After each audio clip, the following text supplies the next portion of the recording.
Allah suruh buat macam ni, dia buat macam tu. Allah suruh A, dia buat B. Kemudian dia kata dia bertakwa. Maka bila dia bantah perintah Allah, bila dia lawan perintah Allah, maka hidup dia akan jadi susah. Jadi susah ni apa tuan-tuan? Dalam Quran disebut ma'isyatan dangka.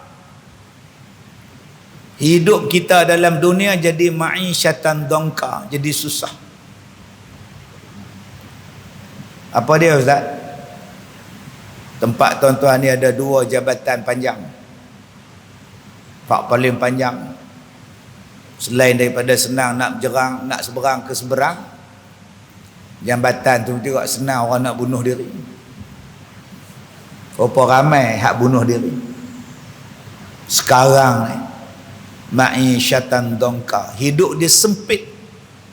Dia tak nampak jalan, dia tak nampak jalan keluar. Yang dia nampak ialah terjun bangunan. Yang dia nampak adalah minum klorok. Yang dia nampak ialah minum minyak tanah. Yang dia nampak ialah kerak lengan. Yang dia nampak ialah terjun bangunan. Sebab hak lain ni dia tak nampak dah, dia nampak kelam.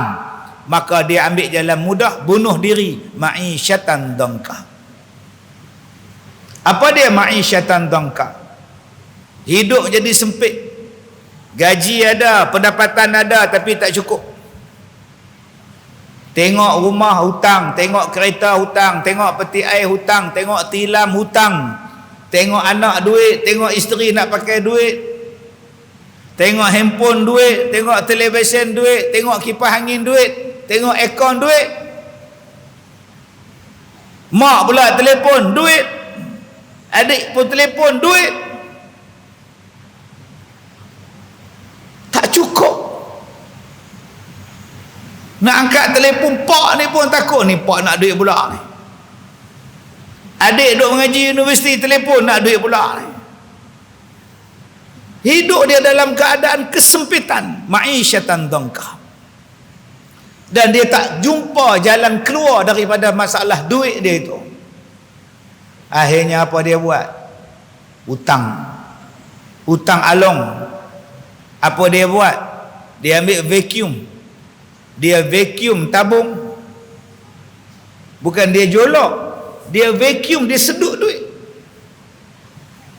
Ada Ustaz? Saya cerita ni Pak, saya ada. Hari ni vacuum bukan hak besar gedabak tu. Lah vacuum kereta tu. Duk vacuum lah kereta tu, dia buat pergi ke masjid, dia sedut duit tu. Dia bubuh apa nama hak paling tinggi sekali, mod 5 je. Dengan tuan-tuan buat pula, oh vacuum duit, cantik juga tu. Sudah tuan-tuan, orang cerita, dia pergi tiru pula dah. Akhirnya dia ambil riba, dia pinjam halong, hidup dia bertambah susah. Yang ketiga tuan-tuan, ma'isyatan dangka tu apa? Orang tak suka dah. Mak mertua tak suka, isteri tak suka, anak tak suka. Mai masjid, orang masjid tak suka. Pergi kedai kopi, orang tak suka. Duduk di pejabat, orang tak suka.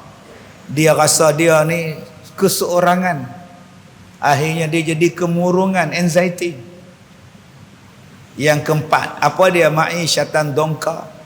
Hidup penuh dengan kepura-puraan. Nampak bahagia tapi tak bahagia. Semayang tak ada, puasa tak ada, amalan tak ada. Nampak suami isteri bahagia, tapi hidup penuh dengan pura-pura. Malam susah nak tidur, siang susah nak tidur. Ada anak tak membahagiakan, ada isteri tak membahagiakan, ada suami tak menceriakan. Tuan-tuan, hidup dengan penuh kesusahan. Apa nama dia ini? Nama dia ma'isyatan dangka. Kenapa ma'isyatan dangka? Jawapan dia sebab tak bertakwa kepada Allah. Kenapa tak boleh selesai masalah? Jawapan dia sebab tak bertakwa kepada Allah. Kenapa rezeki jadi mahal? Kenapa duit tak cukup-cukup? Kenapa harta tak cukup-cukup? Jawapan dia sebab tidak bertakwa. Kenapa masalah bertimpa-timpa? Jawapan dia sebab tidak bertakwa. Kenapa orang sana benci, keluarga benci, semua benci? Jawapan dia sebab tidak bertakwa.